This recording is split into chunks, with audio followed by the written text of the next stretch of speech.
保時捷個不平路面有異響或打波向有異響，點解你台車會有咯咯咯嘅聲音呢？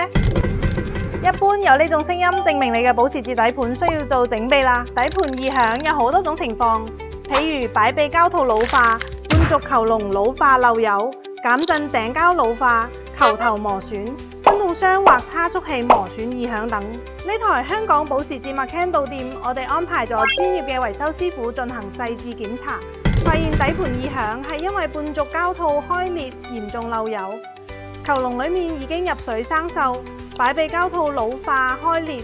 我哋按照車主要求，直接一步到位更換全新原廠件。呢個就係我哋更換完擺臂同半軸之後嘅效果。喺交車之前，我哋仲要進行道路測試終檢。而家底盤咯咯聲已經唔見咗。